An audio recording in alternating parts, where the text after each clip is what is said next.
Hello, I'm Andy Agafangelo, founder of the Transparency Task Force. We are a certified social enterprise based in the UK, but we have people who read our communications and participate in our activities in 20 countries around the world. We believe that the financial services sector is profoundly important to the well-being of society, to economic stability, and as a consequence of economic stability, to political stability too. However, we also believe that despite its many important and positive attributes, it has a very high predisposition to misbehave if allowed to do so. And we believe that it's allowed to do so more than it should be. We believe that the regulatory framework around the financial sector is not what it ought to be. Now, at the very heart of our conversation today is the primacy of values and culture and those sorts of things in making people want to do what we would want them to do. Operating in an ethical, transparent, truthful, trustworthy way. That's what it's all about. But the harsh reality is that despite the importance of the financial industry and despite the value it can bring society when it's behaving properly, the harsh reality is that the financial sector misbehaves more than any other sector by a long way in terms of fines against it. And what we tend to find is that those fines don't change behavior.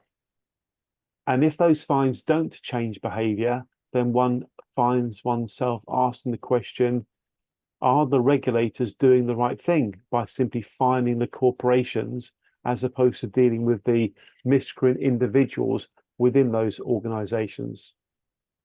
We have to ask ourselves, why is it that there does seem to be a low level of ethics in parts of the financial industry, ethics and conduct that can be so bad that it leads to things as egregious as the global financial crisis.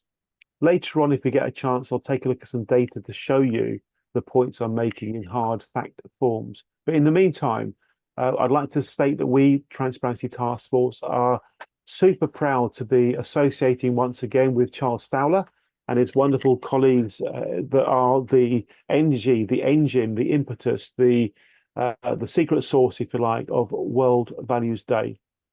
What we aim to do through our involvement with the day is to shine a big bright light on the principle that sunlight is the best disinfectant, a notion that was first espoused by Justice Louis Brandeis back in 1914 through his book Other People's Money and How the Bankers Use It. We invite everyone today to consider your own values, and that's going to be the essence of the session with Steve Connolly later. We invite everybody to understand the very obvious connection, obvious in my mind, hopefully obvious in your mind too, that if organizations behave in a transparent, truthful, and trustworthy way, they will be attractive organizations to deal with. They will create a gravitational pull of good quality business coming to them. They will differentiate themselves from all the other organizations that aren't acting in a high values way. So our key point here is this: whether an organization is behaving properly with high values because it's doing so for altruistic or philosophical reasons or moral reasons, or excuse me, if it's doing it because it's learned that being high value leads to high values in terms of share price and everything else, is where the question's at. But the important thing is that they do it. I'm going to invite Steve Connolly to explain just succinctly why it's important that everybody has access to ChatGPT for later on in the session. Steve, over to you. Thank you. Right, thank you, Andy. So later on, we're going to do a personal values assessment exercise. This is going to take our values, which is what is important to you, just a handful of values, and we're going to create a statement. The quickest way to do that is with ChatGPT. It'd take me probably several minutes if I'm lucky, to create a statement, but ChatGPT would do it in seconds for you, and will do it concurrently all at the same time. You don't need the paid version, just the free version is fine. If you are opposed to using ChatGPT, feel free to use it for the session and then delete it afterwards. It's just a tool whereby we can produce a statement about who you are and how you can live authentically according to your personal values. So if you can, between now and 7 o'clock in the UK time, that if you can now in the next 50 minutes download the free version, or if you want the paid version, but the free version. If anyone can't do it or doesn't want to do it, then you can just give me the values, your values, and I'll use that as an example when I go through my session. But the rest of you, if you can download it, then you can just input your values, and then I'll give you a prompt in the chat, and you can just use that, copy and paste it, and then produce something that's quite revealing about yourself. Okay, Andy. Thank you very much indeed, Steve. And I can honestly say that having gone through the process that Steve's going to take you all through at around 7 o'clock, we went through, it was a week before last, Steve, in a phenomenally short period of time, I learnt a lot about myself and was able to see how Steve's process very quickly got to understandings about me as an individual that had taken weeks and weeks and months of conversations elsewhere to get to the same point. It was really quite remarkable. I absolutely encourage everybody to participate in that and to enjoy it as well. It'll give you a lot of food for thought about your own values. Now, talking about our own values, of course, is absolutely epicentral to what this session is all about. In a moment, Charles is going to talk about World Values Day and what the bigger picture cause is and what the mission is and so on and so forth. But really what we need to focus on here is that there is a real moral imperative that we as ordinary citizens of the world stand up rather than stand by to try to make the world around us a different place in whatever way we can. I am sincere when I say that I believe there's a lot to be quite concerned about in the world right now. Everything from the political dynamic to social struggles, lack of wealth distribution, climate change. You know, there's a long list of things that need sorting out.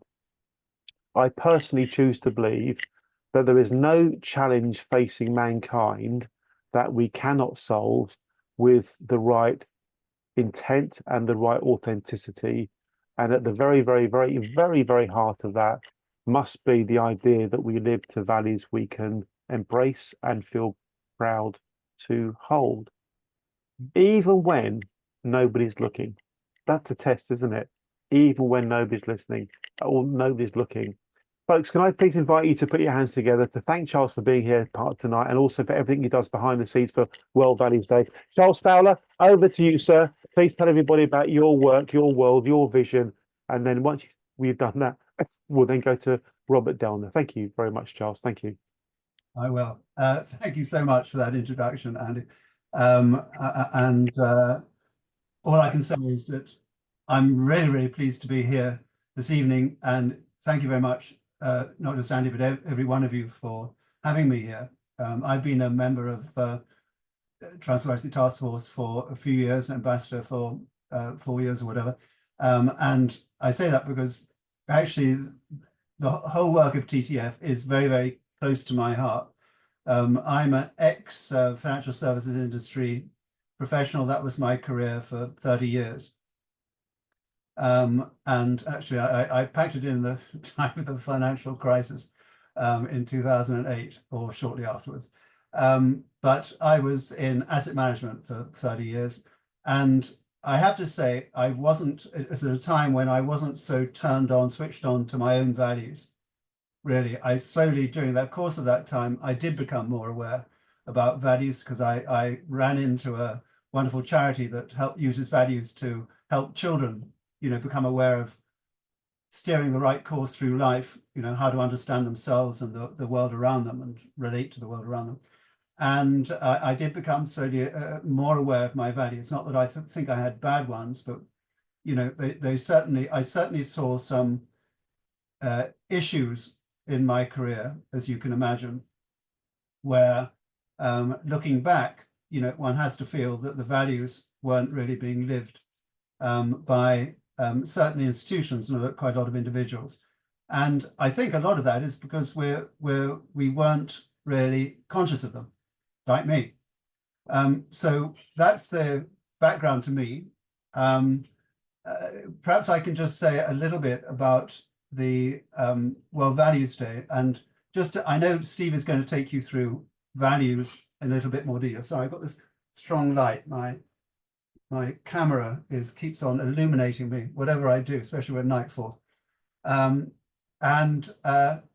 Oh, dear me, looks like a ghost. I don't know how to get it right. Never mind. So Steve is going to talk about values and take you through your values, but can I just maybe give my take on values a little bit, just very briefly? Because I think that it's important. The main point I want to make is that values are not they're not really a product of the mind, the brain. They are very deeply embedded in our emotions, in our subconscious, which is, where our emotions really come from. And that's, I think, why I and so many other financial professionals really tend to, and people generally, I mean, it's not just the financial sector, let's face it, people generally tend to get untethered from their values. I mean, it's not that we don't have them, but we lose sight. So, and they do very much come from the heart. I know that sounds quite a bit woo-woo to say that, but it is very much tied up with emotions. And so academics argue forever about definitions of what values are. Let's leave that aside. For me, I can do better by describing them, I think, what they mean to me. And for me, values are the things that are very, very important to us. They are actually the basis of the way we live.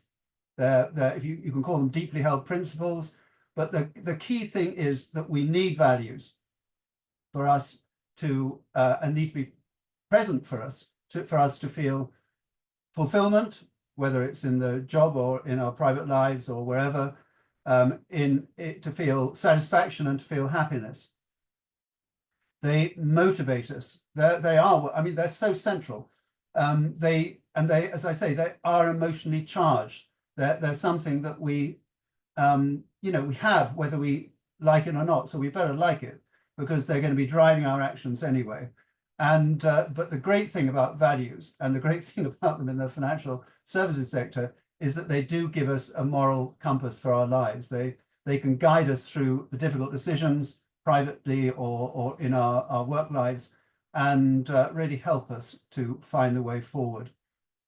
And I just say by the by, and it's a rather big point to say by the by, that I really don't believe that we can have a true happiness, true fulfillment in our life without living a life that's aligned with our values. And I say our values, not somebody else's values, our values. And that implies a certain degree of self-consciousness and self-awareness. So that's why I think values are important. How World Values Day came about, and I'll try and keep it short because it can be a long story.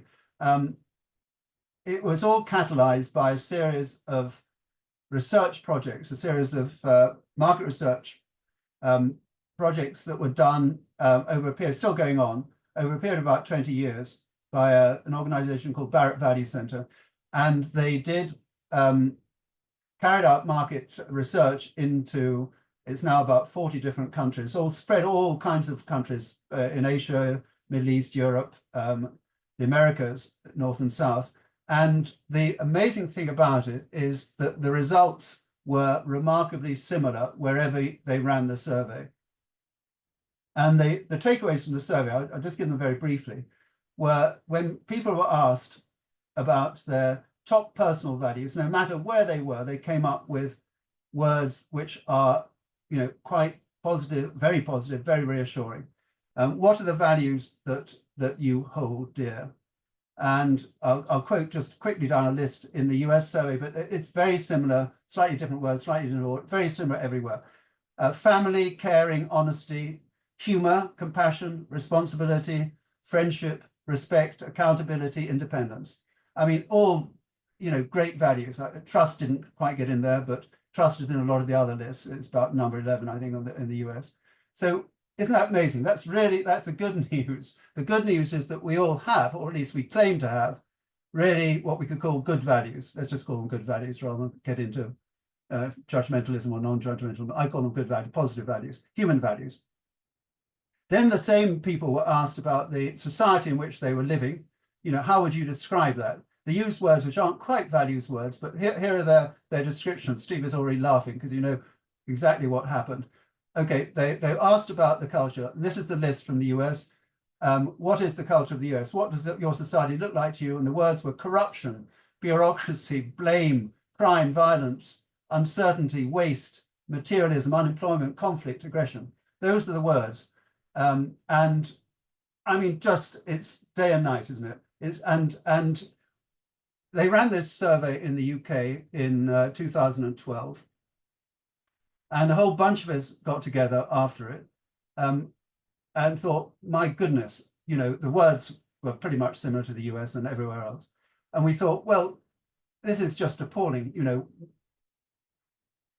What can we do about this? Because one obvious thing, very obvious thing, I mean, a number of arguments that you could draw out of this, these two sets of words. But one of the obvious things is that we're obviously not living our values. If we were living our values, we'd obviously be living in a far, far nicer, more civilized and more admirable world.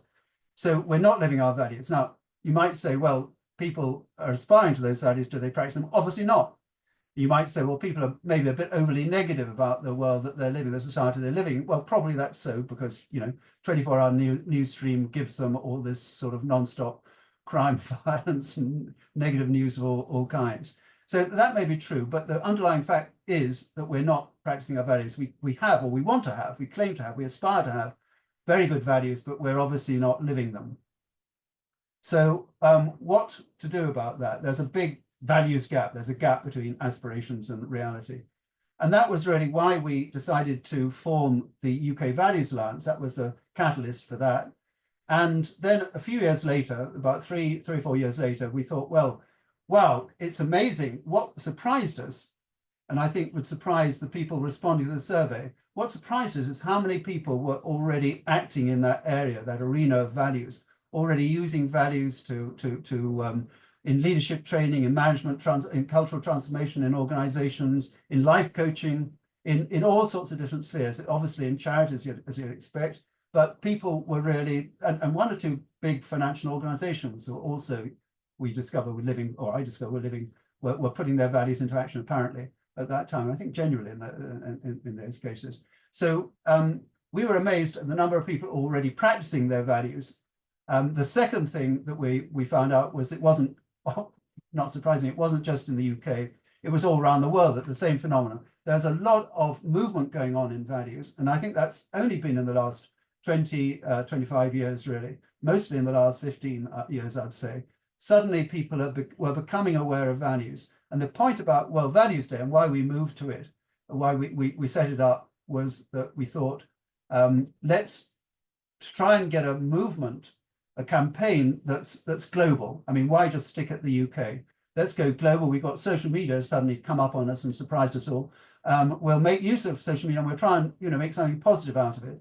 So in 2016, we set up World Values Day and we launched it. And the aim is very simple. It's to try and encourage everyone to be aware of their values and put them into action, because that's the main thing. And it's been a great success, to be absolutely honest. It's been an unexpected success. We've had hundreds of millions of people that we've reached. Admittedly, a lot of those, most of those, I have to say, on a very superficial level, but you've got to start somewhere and and sow the seeds. But a lot of people on a deeper level, people getting involved in activities, events, whatever. And so what is World Values Day? It's really individuals in their thousands, hundreds of thousands, and maybe in their millions, getting involved in some way, albeit minor, a lot of them.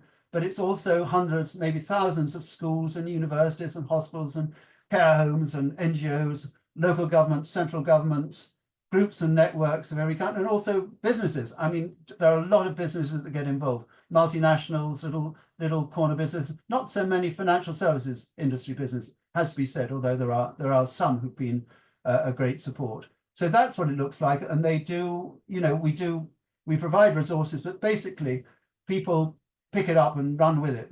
They do their own thing in their organizations, in their schools, in their universities, and they will use the day really to think about and refresh their values. And that's, I think, been the great, I have to say that's what really thrills me, that we're even starting talking to governments through an organization called Values 20, where I put in a paper personally, and we've been supporting, as World Values Day, we've been supporting this organization that engages with the top 20 world leaders every year for the last few years. This year in Brazil, I wanted to go there, but it's too close to World Values Day. Really, it's the summit's next month, and so we're limited success, I have to say, so far.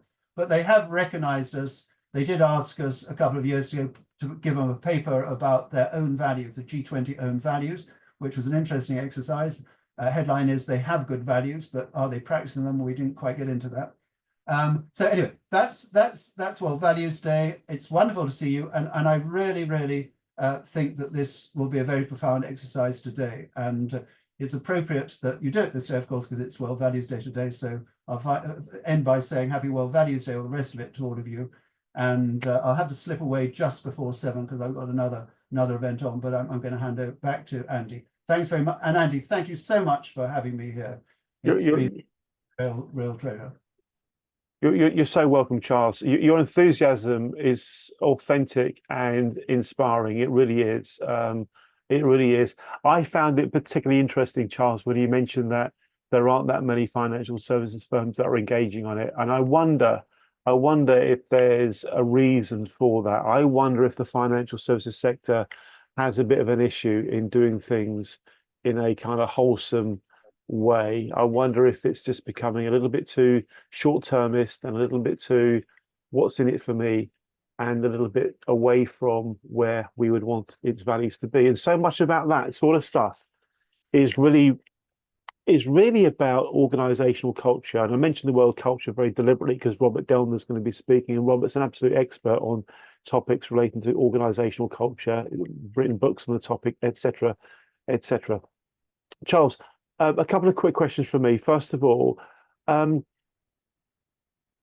there any metrics around showing any trends as to whether things are getting better or worse from a kind of values perspective? Any data showing, is the world getting darker and colder and less human, or is it the other way around, or does it vary from different parts of the world? Any data that might give us a feel for what the patterns are and the trends? It's very tough to produce data. There's a lot of the good news is there's a lot of research going on by social scientists, social psychologists, and so on. But there's something called the World Values Survey, which is a group of hundreds of academics around the world. As far as I'm aware, they do produce progress reports, but I don't think there's anything that I've seen coming out of them that's all that hard. Steve may have spotted something, I don't know, but I think it's not impossible to measure values, but it's quite qualitative, and it consists of before and after type surveys. So there's been good research into the impact of values in limited groups of people. So there's a big research project in Australia, in schools in Australia, which measured the impact of values when a values program was introduced into schools across Australia for about 6-7 years in the early 2000s. Before they changed the government and then cut the whole thing short.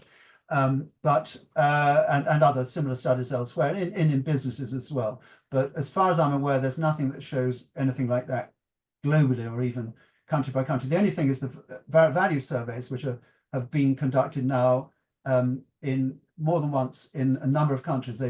Brazil has done one that's just being published, I think, round about now for G20, I suspect. And they did Brazil about 10 years ago. So I think what they might hope to delineate is some sort of progress there, whether they show it or not. Same in 1 or 2 other countries, but nothing much, sadly, Andy, no.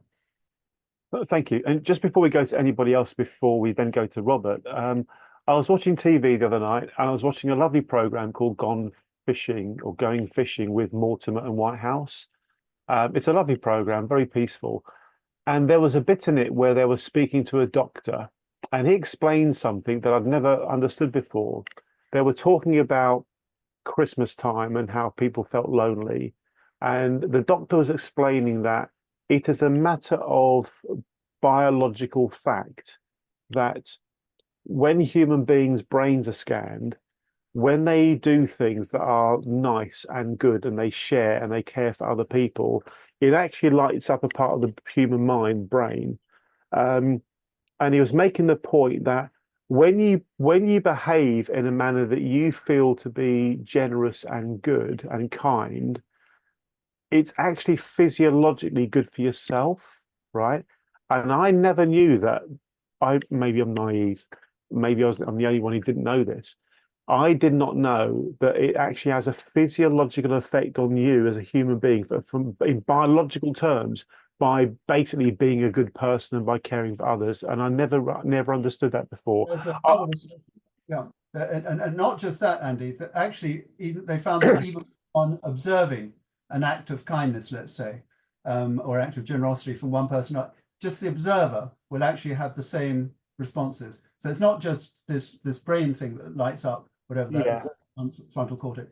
It's actually hormones that stimulate oxytocin, mainly the happiness hormone, and in different situations, serotonin. You know, it can actually, practice of values can make you happy, and if you're stressed, it can make you relax, and it can make you resistant to stress as well. So yeah, it's that the hard evidence is there on that physical level. That's really, really fascinating. The final point that doctor made in the program was that he said that what that made him believe is that humanity's default position is to be kind. And that when we're not kind, it's not our natural state. He says the starting point for human beings is actually to be kind because we are physiologically wired up to be social, caring animals. That's how our DNA has evolved over millennia to kind of maximize the chance of the race, populating future generations and all the rest of it. And I thought that was lovely. The idea that our natural default position is to be kind and nice and effectively live good values as we would interpret them. I thought that's such a lovely thing to hear. There's a little quirk in that the research seems to show that that caring for others can stop at the boundaries of the social group that you belong to. So it may be a bonding instinct or learned behavior, which knits together tribes and maybe nations by extension, but maybe it doesn't extend beyond that. And maybe that's what we see in this sort of loyalty reflex, where people protect the reputation of their company or whatever. They bond together and they attempt to tell little porkies or whatever to cover up, to obfuscate, to be non-transparent. In protect, I think it can work. There is evidence that you have to be a bit careful with that one. But yes, I personally believe that people are wired to be good, to be caring, compassionate individuals, and that research I quoted individually really supports that too. I think that gives us all hope, doesn't it?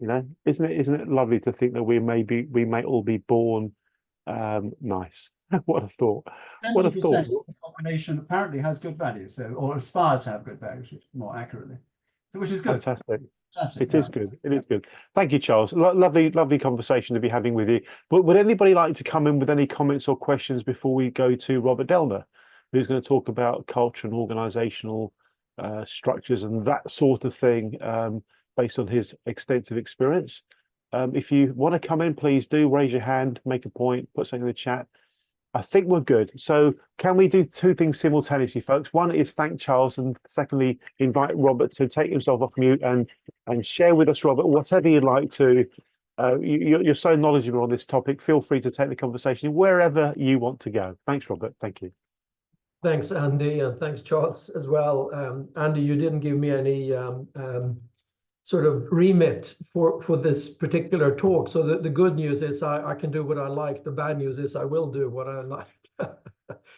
But I think, you know, this is such an important topic. But when I thought about it, I also think it's important to get into the constructs and the sort of the nitty-gritty of what values are. And I think, you know, we also have challenges in and around how we affect values and culture in organization.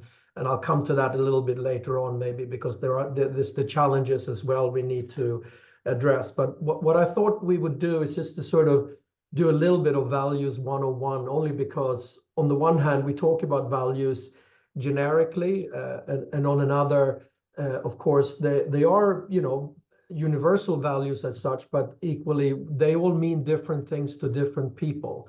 So I think it's important just to sort of get the language right and maybe our understanding right before we actually address, you know, what values can we change and how does financial services firms harness more value in their organization. And I totally agree with Charles in that, you know, mainly, you know, these are emotional or subconscious. And how do we actually make them become conscious so that we can actually work with them? So that's why I thought we'll go through that first. But so I made just a couple of notes, and I will sort of refer to them as we go along. Also, because if I freewheel this, I'm gonna be talking for a long time, as you know, Andy. So I want to keep this very succinct so that we have time for questions and particularly deal with some of the challenges that actually we have around this. So we already agreed that, you know, these are mainly subconscious, but they're often also conscious, and we feel this when we work and between the sort of the juxtaposition between our private lives and our working lives. But, you know, I also thought, you know, how would I define values? And I sort of came to the idea that these are basically internal references. They are neurological construct that guide mental, emotional processes and actions, therefore. These shapes our lives and identity.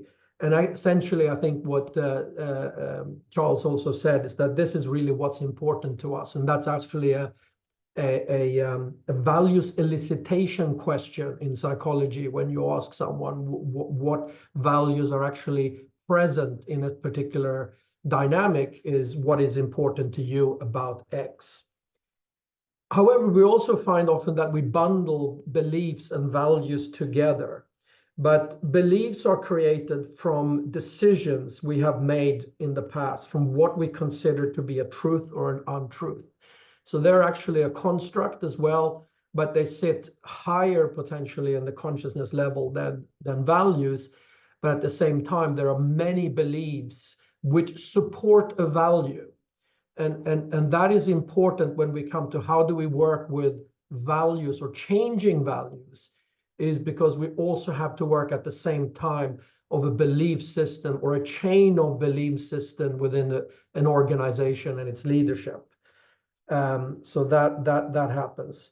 Well, you know, well, we can all agree on universal values around, for example, integrity and trust. They are very, very or highly context dependent, particularly within the work environment.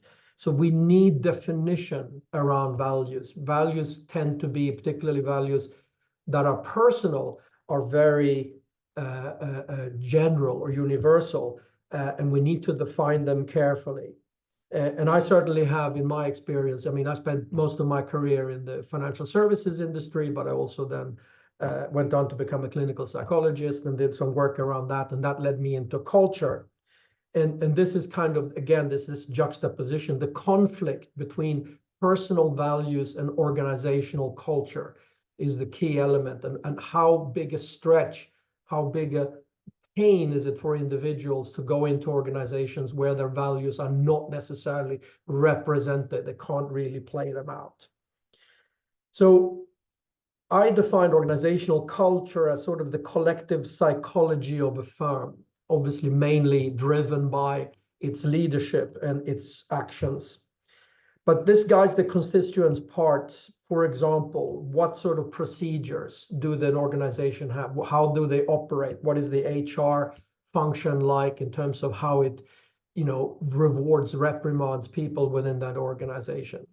And as has already been mentioned several occasions, there is a mismatch very often within firms in terms of what kind of values they espouse, and then what kind of values are actually seen in the workplace and seen on the outside world. And this is where I think, how firms can harness values or value within values.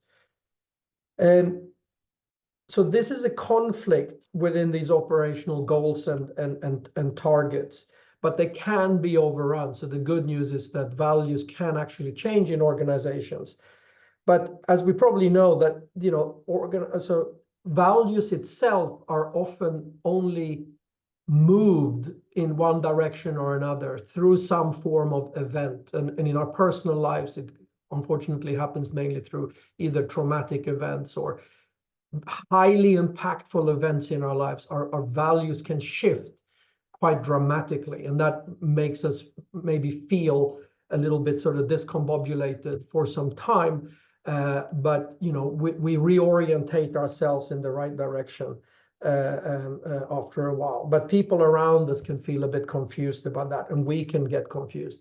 But that's also the issue between an individual and his or her organization, is what is the stretch, what level of organization, so value stretch does that person have to make to operate effectively, efficiently in that organization and get done what they needs to be done. So, who values values? Well, we all do, but essentially, as I mentioned, these are highly context dependent, and values are also to some degree a maturity aspect. We live in our values. We have more and more experience around how our values are actually worked through in our lives and our work environment. So there is a maturity element to them.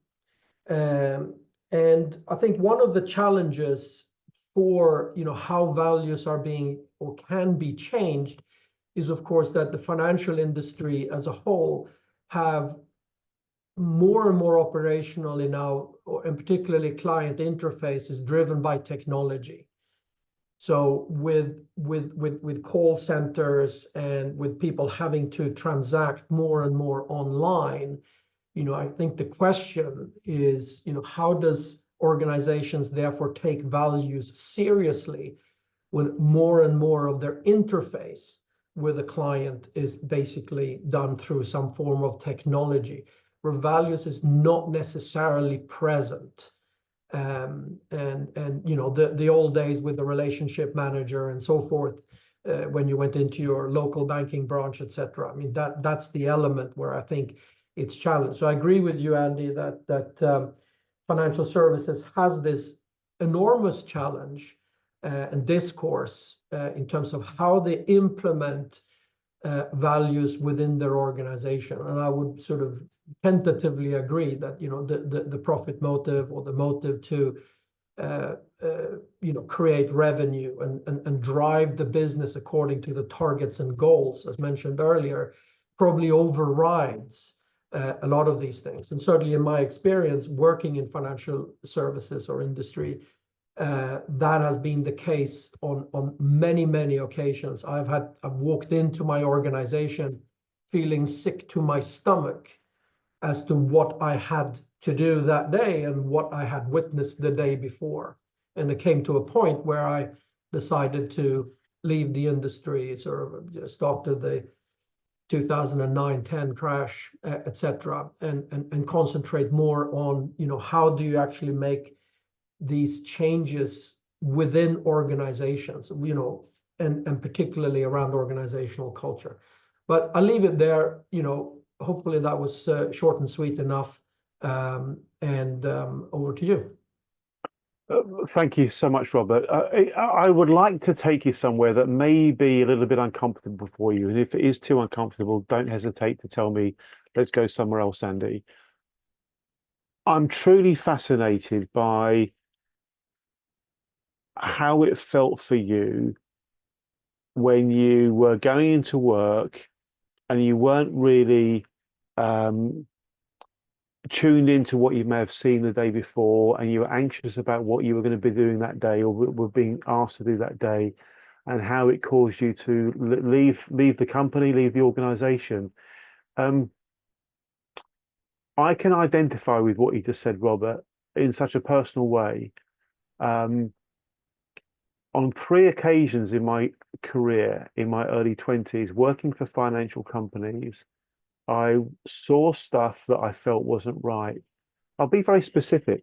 I worked for a company called Prudential Private Financial Planning, where I was an executive sales manager.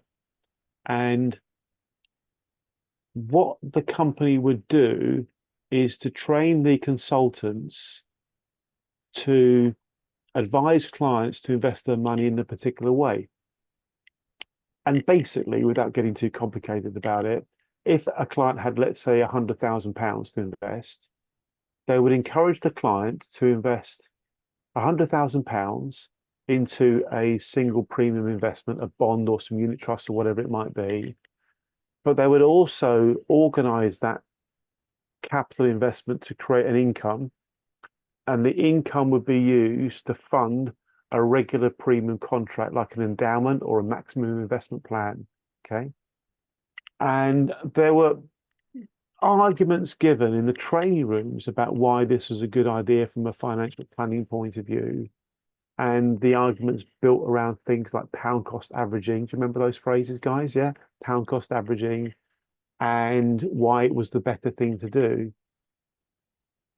When it became quite obvious quite quickly that the real reason this was going on is because the company would get the commission from the sale of the single premium contract, and also, frankly, a far bigger premium commission for the sale of the regular premium contract.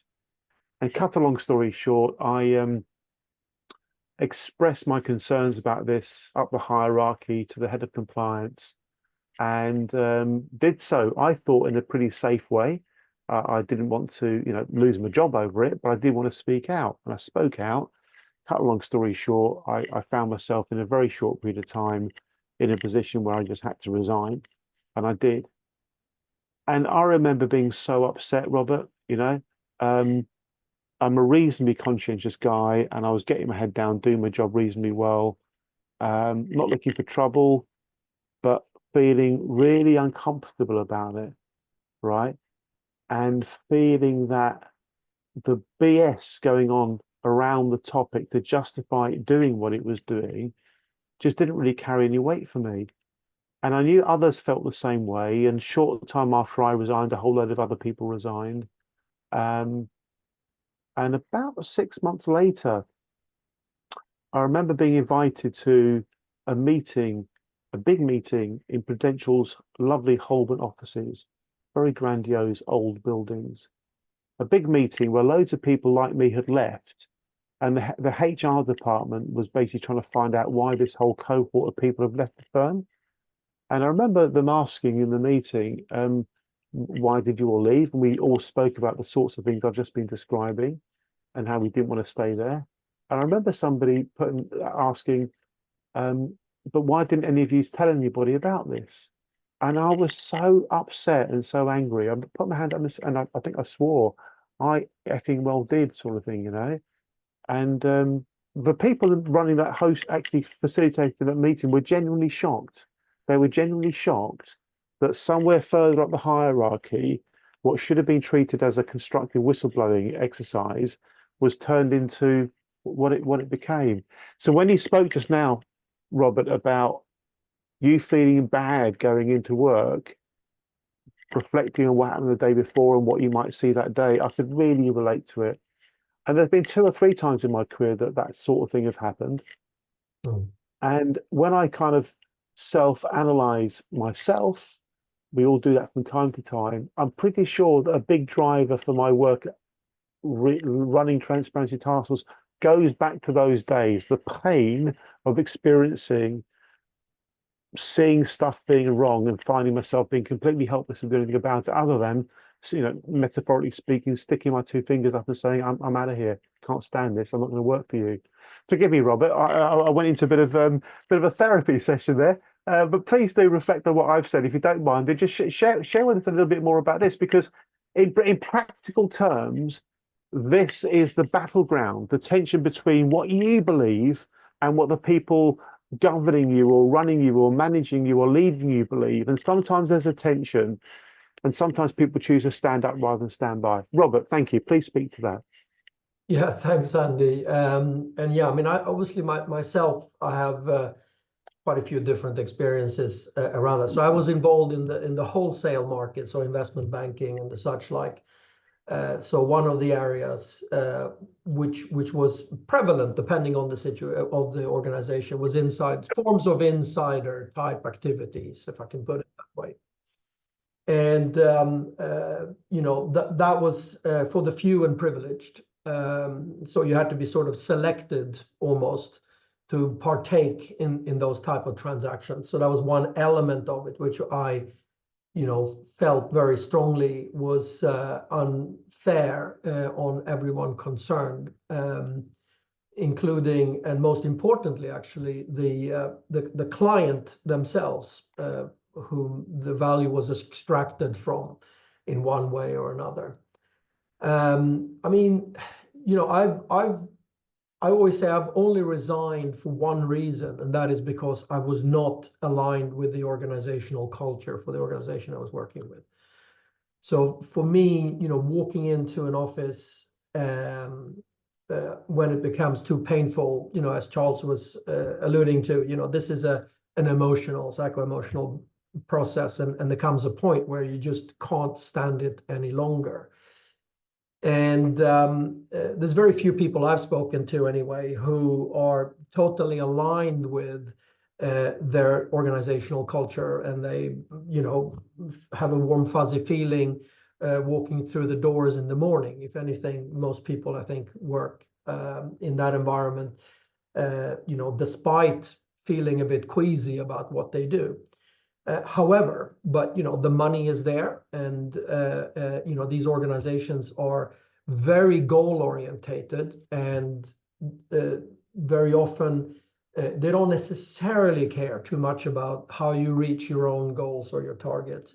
But as long as you do, I mean, famously, Goldman Sachs, for example, at least reputedly, fires 10% of their staff every so often who are below the target. So I mean, the culture is set very clearly that if you fail to produce the numbers, you're out. So it was always interesting to me when we had McKinsey in, and they created these wonderful posters on the wall. Teamwork was one of them, and of course, if you're trying to maximize your own benefit, then teamwork goes out the window. So coming back to this idea that we're talking about actions here, and yes, these are emotional, but people can and often do leave their emotions at the door, and that's kind of what I think you alluded to as well. There comes a point where you can't anymore, but you leave them at the door. And then you pick them up on the way home again, and you go home and you say, to your wife or your partner, crikey, would you believe what I witnessed today or what I had to do today? And that's the tricky bit, and why I think the title of the talk tonight, of course, is also contains this big challenge. How do you crack this nut where financial firms actually see that there is value in values, and as I alluded to, that means defining a lot more, how the culture of an organization actually operationalize a firm, and what you need to change and tweak it at that. So I always consider culture to be both strategic and tactical. You can work with it, but it has to be done consciously. And so that it can then sort of evolve subconsciously. But look, the guy I obviously refer to, who suffered a lot of this, of course, was Paul Moore. You know, Paul Moore, HBOS whistleblower, came to the point where he could no longer live with the sales culture within HBOS at the time. You know, he went to the chairman and said, I think we have a problem. He was global head of regulatory risk and compliance at the time, and they fired him in the, you know, the following day virtually. So similar to you, Andy, in terms of, you know, this is not something you bring necessarily to the powers that be within organizations without jeopardizing your health, your wealth, your future career. And that's another element, of course, of stepping into this idea of, you know, do we understand what values are actually driving a particular firm? But anyway, I'll leave it there. I'm sure other people have much more to say about it than I do. Thanks. It's always lovely hearing you speak, Robert. It's always so informative and opens up my mind tremendously well. Robert, thank you very much. Would anybody like to come in with any comments or questions in relation to what Robert's covered before we pass over to Steve for his workshop type session that I'm really looking forward to and I hope you all enjoy as well? Anybody want to come in and think? I think we're good. In which case, can we show our appreciation to Robert whilst also welcoming Steve to the mic? Well, Steve, thank you very, very much indeed. So over to you. You've got a good 20 minutes, 25, 30 minutes or so. Let's enjoy ourselves, folks. Thank you. So thanks very much, everyone. So what I'm going to do is we're going to do a personal values assessment exercise. I had lots of comments for both Robert and Charles, but I just knew that if I started talking, I would never make it till 7 o'clock. So, but yeah, fantastic, Robert, and Charles was fantastic too. This so deep, this subject, and rewarding. But let's crack on with the personal values assessment exercise. So what I'm going to do is I'm going to introduce you to something. Is it okay, Andy, if I could share my screen? So that's okay. Yeah, good. Yes. Okay, that's my wedding venue. Right, okay, this is a personal values assessment tool that you're seeing in front of you here. Oh, sorry, I'll just take it off a second because I'm going to put it in the chat so you can actually load it yourselves if you want to. So just bear with me a second when I do that. And I do encourage everybody to go with this and actually do it, not just watch it being done. So please do pick up on Steve's request for you to do things, okay, folks? So I've actually given a link to the PDF document. When you click on the document, you have to actually download it. You don't have, for the purpose of this exercise, you don't have to actually physically download it, but because I'm going to show you on the screen what it is, and you can just, I'm just going to ask you to have a look at this tool. So I'm going to share my screen again and take you back to the tool, but you can actually physically download it and use this yourself or try it on friends, family, that sort of thing. But it's I just go back to the tool. So give me a second. So here you are. It's called the Schwartz Values Wheel. It's kind of a wheel. It's kind of 52 values that are grouped into certain directions. I'll just talk quickly about the directions. So in the north, you have it corresponds to the frontal lobe, interestingly, which is what we were talking about earlier. It's all the kind of values that are about self-transcendence, about thinking about others, about kindness, are all in the north. Relationships, sorry, spiritual intelligence in the north. Relationships are in the benevolent area. That's to do with how you relate to other people in the world. It's really to do with emotional intelligence and that side of things. At the bottom is the kind of physical things like security. It's about physical intelligence. And in the West, you have sort of intellect, mind. So it's kind of mind, rational intelligence. It's sort of mind, body, heart, and spirit is the kind of circle, and that's why things are placed where they are. Professor Schwartz has produced this, and his origins, I can see why he's placed things where they are. But basically, to the West, you're getting about whether you're very others focused, and to the East, to the East, you're getting others focused. To the West, you're getting very self-focused. To the South, you're getting very physical, kind of materialistic, and to the North, you're getting very kind of spiritual and kind. Spirituality is like classed as spirituality, philosophy, and religiosity, and that's kind of the kind of connection with the world and one another and everything is really the values of the North. Now, the exercise is simply to select 10 of these values. So what if you've downloaded it, then what you can do is you can choose 10 of these values that most resonate with you, that stand out. A value is really what is important to you, as Charles was saying at the beginning. So it's really to choose just 10 of these, and you can do that by deciding which ones stand out. You don't have to choose one from each section. You can choose any 10. But if you could just think about these words that you can see in front of you and think, which one of those stands out for me? So I kind of, while we're talking about that, you might think social justice is important. I don't want to influence you by what I think is important. But if you just choose 10, and it's a kind of exercise, it'll take you a while just to choose 10. Sometimes you want to choose 20, but I really encourage you to narrow it down just to 10 values. The version in the chat, Steve, had some ticks on it already. Presumably, just ignore those ticks that are in there already because there's some ticks. Yes, when you download it into a PDF document, so you click download, and it'll download to your desktop. And then you can untick or tick things like that. It's just the version you're looking at is a picture of the PDF. It's not the actual PDF itself. So when you download the document onto a PDF, it'll be an interactive PDF document where you can tick and tick items rather than looking at a picture of a partly completed one. Is that okay? I see. Thank you. That's helpful. Thank you. And all you really need to do is, even if you are looking at the ticked version, is just to select 10 that resonate most with you, that are important to you at this point in your life. I think we talked about the fact they can change, and they do. I mean, generally, there is a movement to maturity as we age.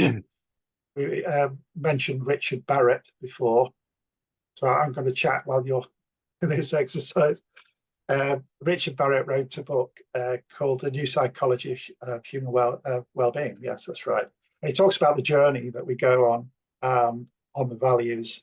That generally at a young age we begin with the bottom of the south of the chart being the important aspects, and sort of between a young childhood, it's about our relationships and it's about the benevolence area that we develop skill sets, and then as we become in our teenage years, it becomes more about the hedonism and pleasure, self-esteem.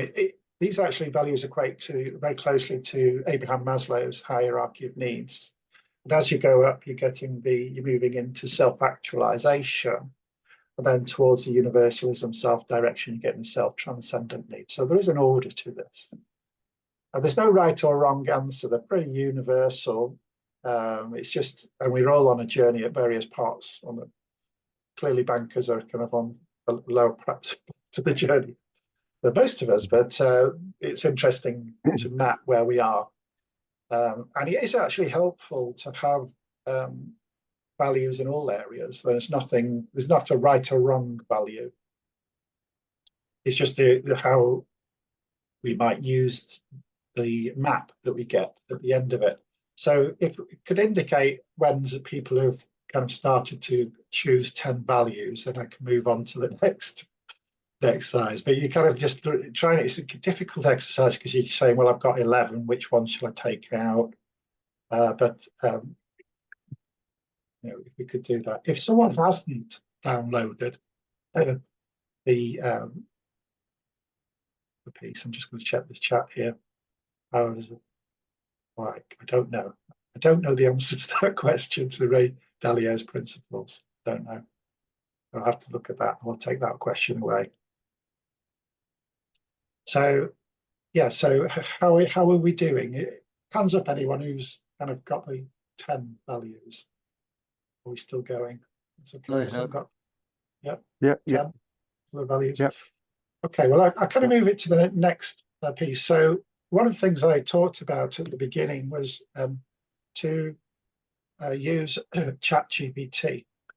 But before I do that, I've got to just share something else, because I have, to give you some more insight into this, I did write a blog about it earlier today, and I'll share the blog.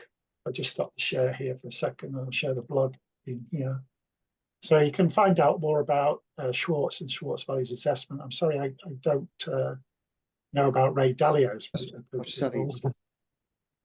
But there is some more background information on Shalom Schwartz and the values assessment, and it tells you a bit more background to it.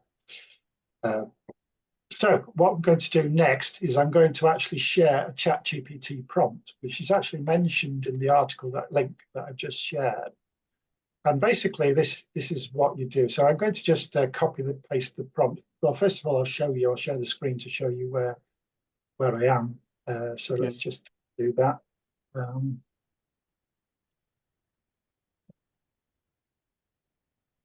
So I'll actually do this. So that's the page.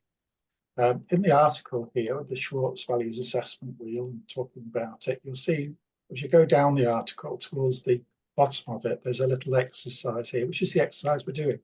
Download the Schwartz Values Wheel PDF, which you do. Choose the 10 values. So you have to actually download it as the PDF, so you can tick the box. Choose the 10 values best represent you and are the most important to you. It can be any 10.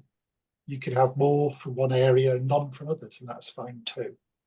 And then what you do is you take the ChatGPT prompt.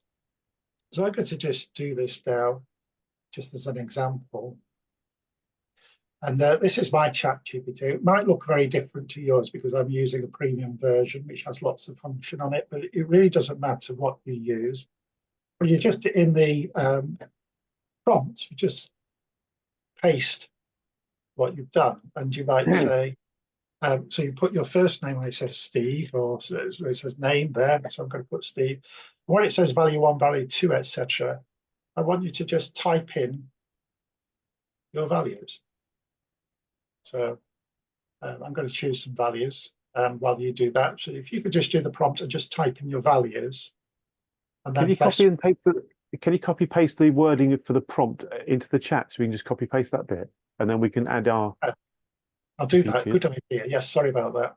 No, thank you. Okay, so let's see. I'll just stop the share to do that. So chat. Good idea, Andy. Okay. So we can all use that as the basis of it. Yeah, that's the prompt. Just replace the first name with your first name, and value 1, value 2, etc. with your values. So I'll show you as I do that with my screen. I'll have to choose some values first. If anybody's not sure about the process, just ask away. Yeah, so let's have a look. Social justice. I'll choose some.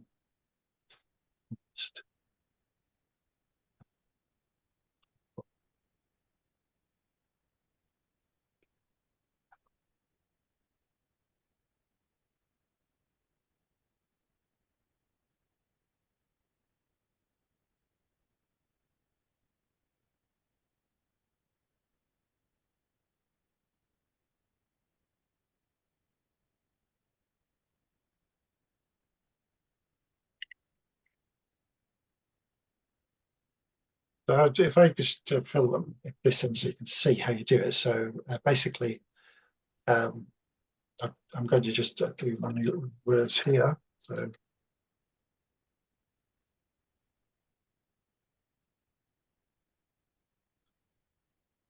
do we have to put the values inside square brackets like it's showing there? Or no, just that just means replace it with just the normal words. Don't use the brackets. Okay. And then we copy the words that we ticked on the PDF thingy into the document, exactly as they are. Okay. So, but I would separate it where there's more than one word. I would separate it with comma. Yes, that's good. Yeah, I'm doing that. The comma. What do you mean? So if it was like unity with nature, which is one of the ones I've ticked, do I? Yeah. So for unity of nature, comma. Okay. Got it. Yeah, thank you. Unity with nature. Thank So you. I'm just choosing any here. These not necessarily mine, but I'll just show you what happens. So I've got 10 in now, and then you press this little black button at the bottom, which is the return.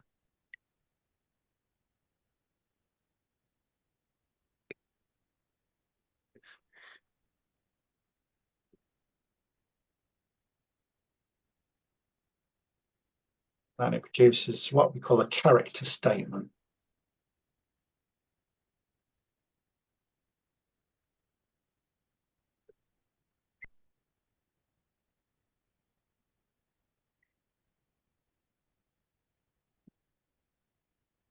So the example of the character statement here, you'll have hopefully something like that.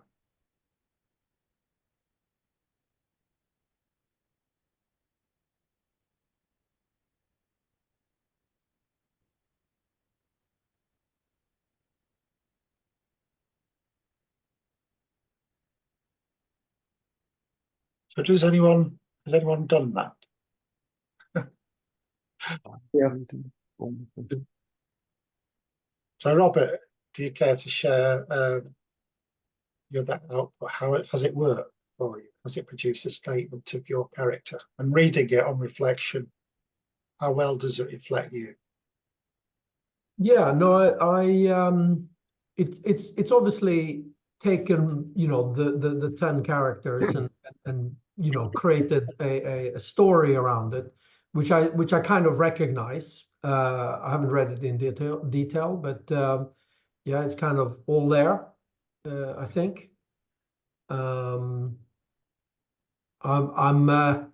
It's being a bit too complimentary, maybe, for my liking. Yeah, I've written the prompt so that it is complementary and it encourages action. Because like you say, it's knowing your values is one thing, but we need to act upon them. And so it encourages action is the way I've written the prompt. Mm. Any other experiences or views from the exercise? It's just printing mine out now. I'm always amazed when ChatGPT does its thing. It just freaks me out how clever it is, really. I'm reading what it's written, and I do recognize myself. And I'm saying to myself, if only my school reports were as nice about me as this is.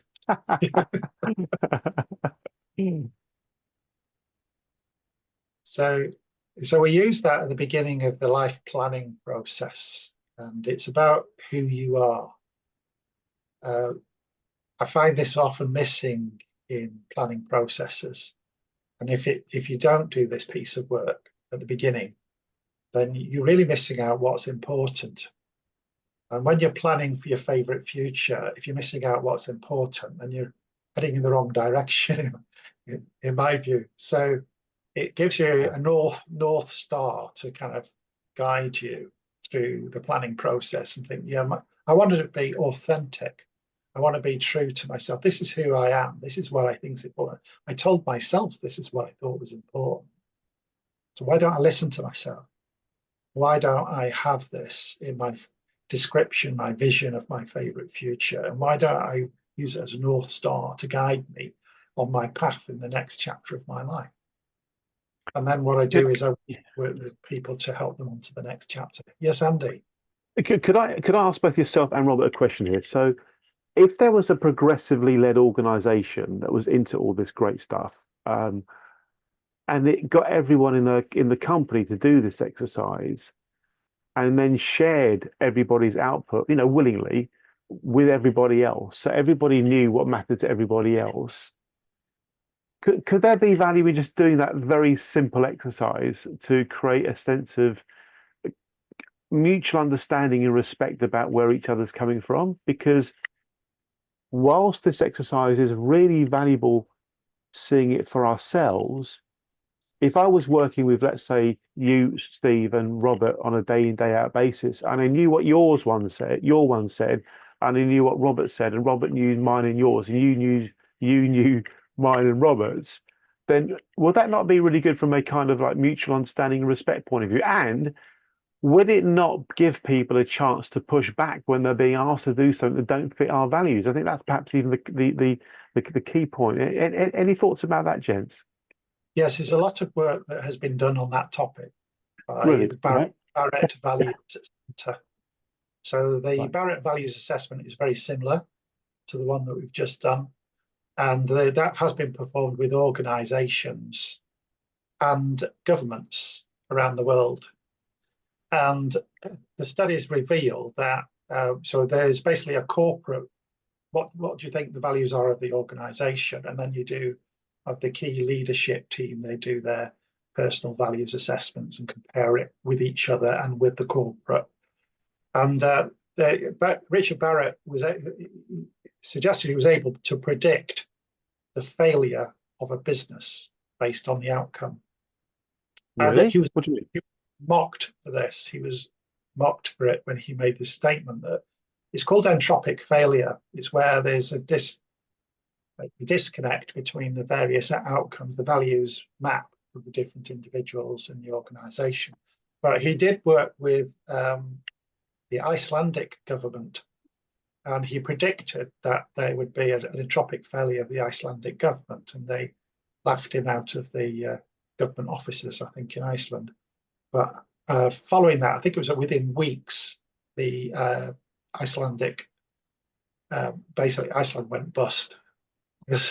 Right.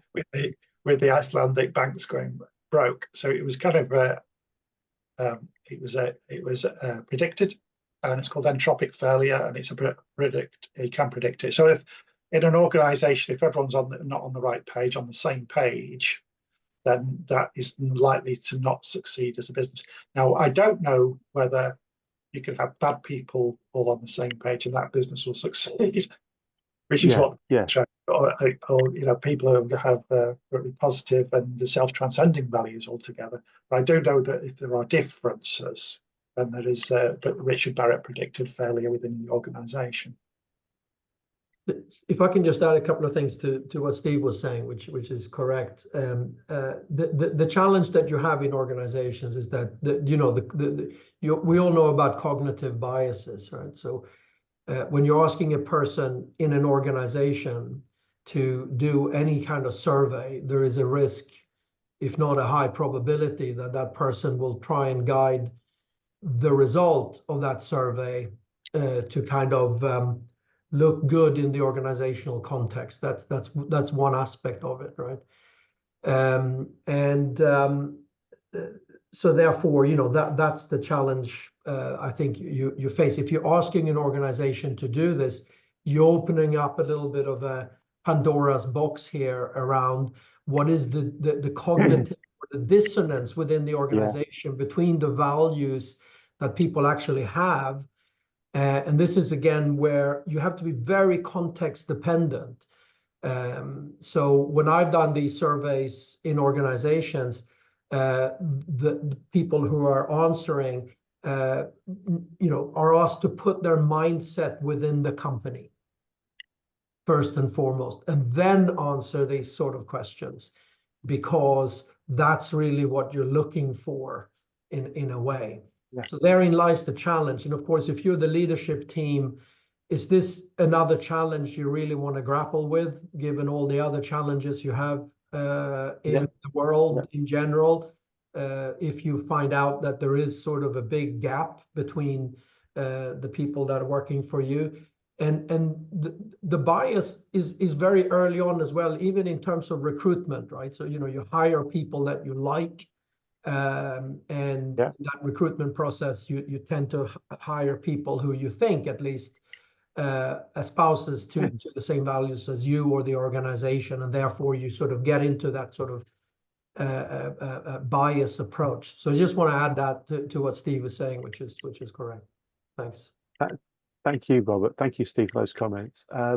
I'm wondering if I can persuade Steve to let me do this exercise, or Steve to do this exercise with my two work colleagues, Chelsea and Alexandra. Folks, I've put mine in the chat. I copy pasted mine. It was too big to put all in one go, so I've broken it up into 3 bits. And I think it's a very complimentary version of me. but I do recognise myself in that, and I'd be curious if any of you recognise it as well. Well, show it to your wife, Andy, and see what she says. I will. I tell you what, I'm copy pasting the last bit into the chat as well. It says Andy aims to inspire and lead others towards a life of meaning, fairness, and well-being. I wonder. We've got a question, Andy, from Jason. Jason's got his hand up. So Yeah. Hello. Yeah. Right. Hi, I just Jason. think, just in terms of sort of echo the cognitive bias piece, is that within ChatGPT now it has a memory, so you don't need to really put in your own values. You can ask it. Obviously, it's only working on the questions you've actually or the conversations you've had, but you can ask it using the memory you have of our conversations. Describe me as a fictional character, or what would you think my values are? So I've just Would done it it there, really? given Bloody it, hell. and it comes back. So obviously that's only going to be within the context of the conversations I've had, but the more you use it, that's going to be there. And a lot of firms, like my ex-firm, they were rolling this Very out, but they were putting it was all, it's all controlled how it goes out to OpenAI. So they would have this data, so they would be doing that on their staff anyway, irrespective of whether their staff were aware of it. You could start using it for profiling and all sorts. So I suspect that is already happening. Surreptitiously, if not. Wow.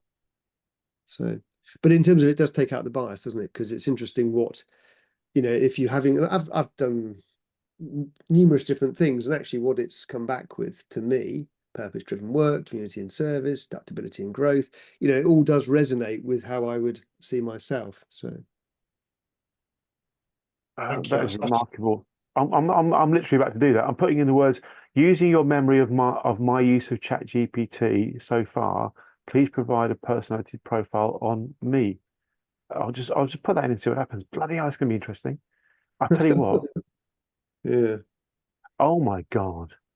But just to say one thing is, if you're doing anything which is personal, I use a tool called LM Studio, which is, and there's going to be other tools out there, and you can download models from Hugging Face. It's not as good as ChatGPT or Claude, but they're very, very good. So you have them all locally, and therefore it's all private. So nothing goes out to wherever it's going. So if you want to use stuff which you don't want to go in the public domain. Yeah. Gosh, isn't it? I find ChatGPT both scary and incredible at the same time. That's a nice additional piece of information there, Jason. Thank you very much. Does anybody else want to come in with any comments and questions before we go back to Steve for his sort of final comments, then to Robert for his, then we'll bring the session to a close. Any other comments? Would anybody else like to talk about the profile that they've generated? Is it accurate? Nigel, how did you get on with this? Okay. Anybody else want to talk? No, sorry, Andy. I had to leave for about half an hour to put my animals to bed, so I missed a big chunk of it. Yeah, no worries, no worries. Well, it's a I've got no really doubt we're going to revisit this. I can see your excitement. I can. I think we'll need to do this with Chelsea and Alexander for sure. It's been a great session. Thank you. Steve, any final thoughts from yourself before we go to Robert for his final thoughts, then we'll wrap up. Yeah, there was about persuading organisations. So I was in a similar situation to Robert at HSBC, of course, which is why I left in 2011. I was head of investments at HSBC, and we fell out on values. And I had a trusted advisor model, which is what you see in the beginning of here, and they weren't interested in, more interested in short-term profit, and that's where we went our different ways. But my argument was, this is actually commercially in your best interest to actually listen to me. And there was a fascinating study done by Raj Sisodia of Conscious Capitalism, co-founder of Conscious Capitalism, called Firms of Endearment. I don't know if any of you are familiar with it, but I Googled it. Not terms, firms. It's about firms that actually are kind of follow this kind of what we're looking by body, heart, spirit, kind of whole person paradigm. They're basically firms that have a purpose, which is more than just to make profit, that have a positive social impact, positive environmental impact. And when it comes to profit, they have something called servant leadership, which is the leaders consider themselves at the bottom of the pyramid, supporting everyone else above them, looking to deliver value to the people higher up the pyramid. which is the the staff and the customers, etc. But the interesting result from the study over a 15-year period, the firms of endearment outperformed the S&P 500 index by 14-fold over a 15-year period in terms of market return. So that equates to an outperformance, a compounded interest rate of 2% a month outperformance against the market in general. And there were names you will recognize if you just Google firms of endearment and have a look at the Raj Sisodia studies. But to me, this is just one piece of many pieces of evidence that suggests that if the firms get on board with values, then the commercial benefits are tenfold. And if they don't, they're just shooting themselves in the foot. And I've tried to explain this over and over to them and demonstrated it with pilot studies and everything about delighted customers and et cetera, but they just ignore you. They think they know best. They think you know nothing. And as a result, it ends up as wealth has been a zero-sum game for the financial institutions, because as much as they have, with the UK financial service industry, the bank's participation in it, and prior to that, the insurance companies, completely zero-sum game. The amount of profits they've made, they've lost in terms of compensation payments, redress payments, administration payments, fines. That's why there's no banks and no insurance companies currently participating in the UK financial services market. And it's because it's led by people who are beliefs aligned, not values aligned. Their belief is all about self-enhancement at the bottom of the pyramid there. And it's just very self-destructive. And as a result, they don't achieve their goals. And they might achieve personal wealth, but they don't, certainly their frontal cortexes won't be on fire with outcomes for them. So that's it. I hope you've enjoyed the little exploration. And Jason, thanks for that as well. And Robert, thanks for your piece as well. It really added and built on what I know. So I'm going to be doing a little bit more research. Fantastic. And Steve, if you wouldn't mind, please pop a link into the chat where people can find out more about you and your work, if you'd like to, please, because I think folks might want to know a bit more about that. Thank you, Steve, so much. We'll go to Robert. Robert, any final comments from yourself? Yeah, I would just sort of make the link there to capital, really. If you look at investments over the past 10 years, obviously firms have become more sustainable or sustainable investments, and to the point maybe even where we can talk about impact investments. And so the future is bright, but it's not necessarily orange. This is work to be done. Decisions around investments and who we invest in and why needs to be evolved. So I've been working on a particular concept which we can call integral investments. But what is sort of missing is very much the accounting around how do you actually account for organizational culture? How do you account for your contribution to, say, nature and communities, et cetera, et cetera. So I think the future is sort of being driven towards that goal in terms of where that values actually come into these decisions much more than from the past. But our decisions around our own investments and who we deal with, etc., also has to be guided around that. So I'm optimistic, but a little bit like what Steve alluded to as well. There are very few firms who I've engaged with who want to take this seriously in any real stretch. It's such a challenge for organizations,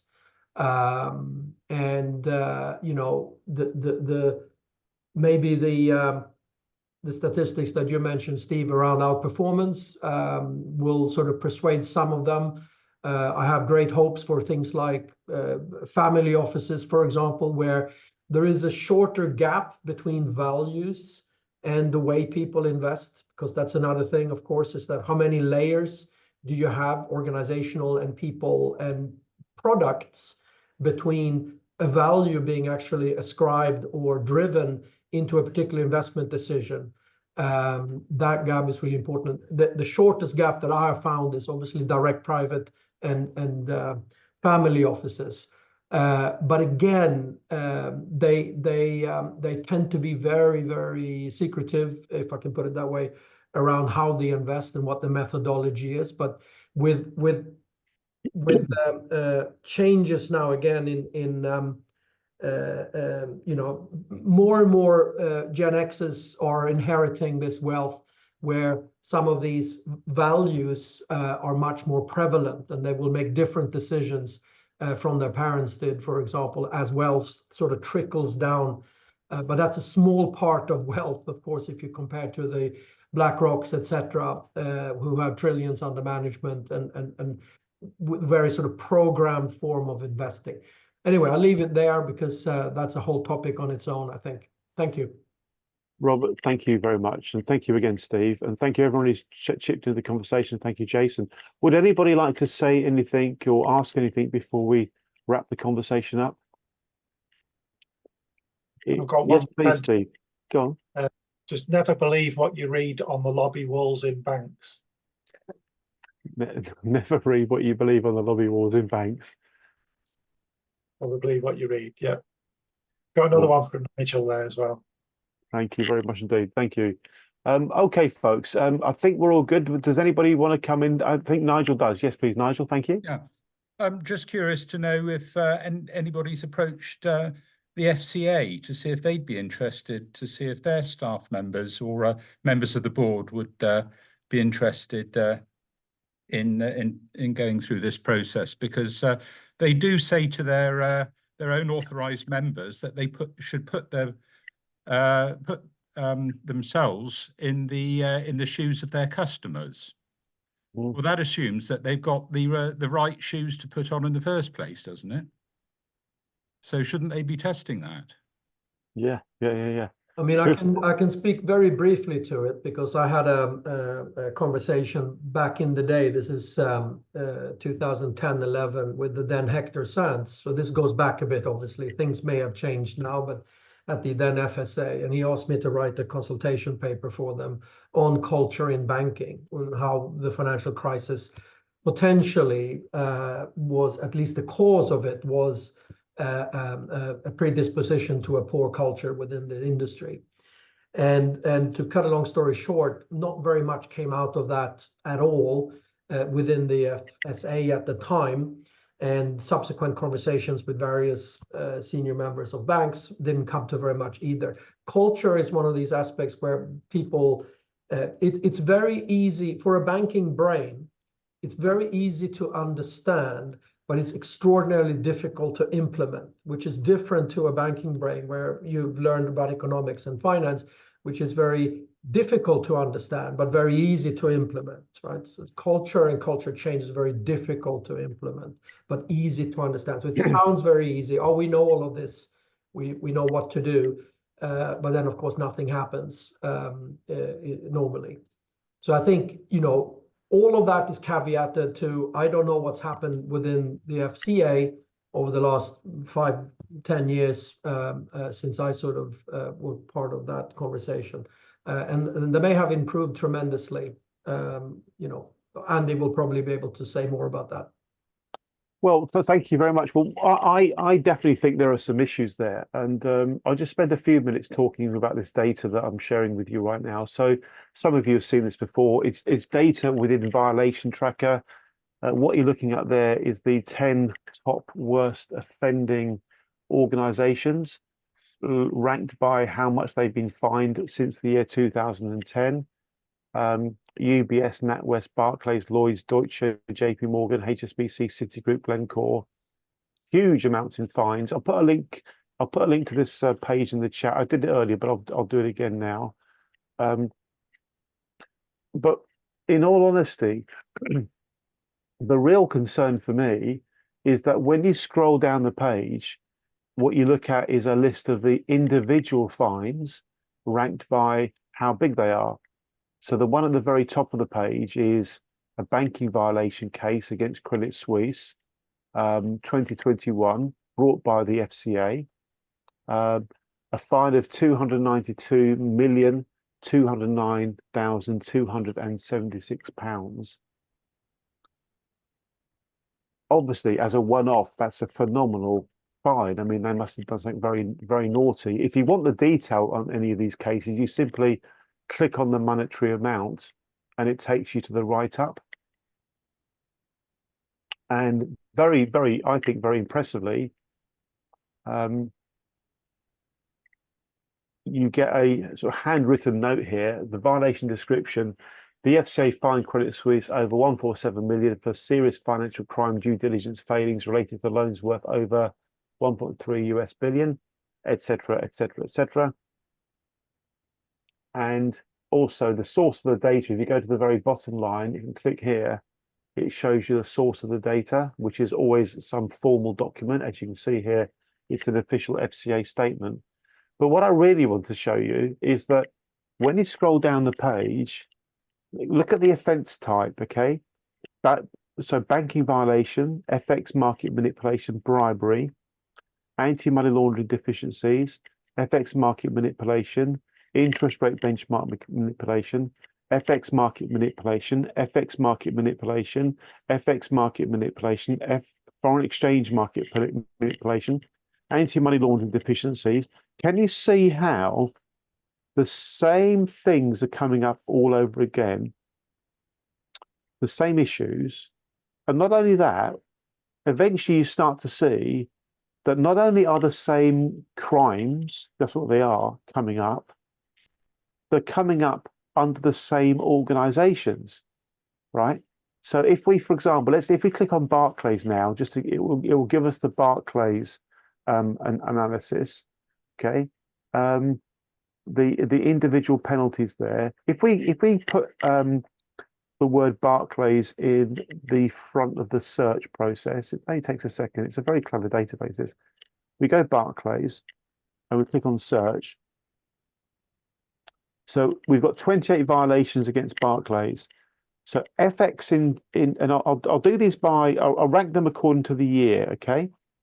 So in 2011, they were done for investor protection violations, and again in 2011 for the same thing, and price fixing or anti-competitive practices in 2011, interest rate benchmark manipulation in 2012, investor protection violations 2014, again in 2014, AML in 2015, FX in 2015, insurance 2016. You start to see a pattern here, the same kind of things being done over and over again by the same organization. And if you say to yourself, well, hold on a minute, in total, Barclays since the year 2010 has had all these fines, you know, these huge amounts of fines, a total of, what was it up here? Bear with me. A total of, if you go here, Barclays, where's Barclays? £535 million worth of fines over 27 cases, with many of those cases being repeat offences, which they call recidivism. You have to ask yourself, what on earth is going on in the culture of that organisation? And of course, it's not just Barclays, the same applies to all the banks you can see. But more importantly, why is it that the individuals responsible would appear not to be held to account? And all the regulators seem to do is fine the organisation. It's not the bad actors in the firm that pay those fines, it's us as shareholders who do. So we, the innocent public who happen to have our shares in Barclays or whoever it might be, we end up paying the penalty for the misconduct by the firm. I mean, I personally think it's pretty awful. So in a very roundabout way, what I'm basically saying is the data shows there's some pretty serious issues in the financial services culture. Companies seem to not be living to good high values, and ethics and morality seems to be highly questionable. Folks, on that note, we'll bring things to a close. It's been a lovely conversation. Particular thanks to Steve and Robert and everybody else that's been able to contribute. Let's give ourselves a bit of a collective round of applause for at least taking some time to think about the importance of values and challenging ourselves to be as good as we can be. Thank you all very much indeed. Good night. Thank you. Good night.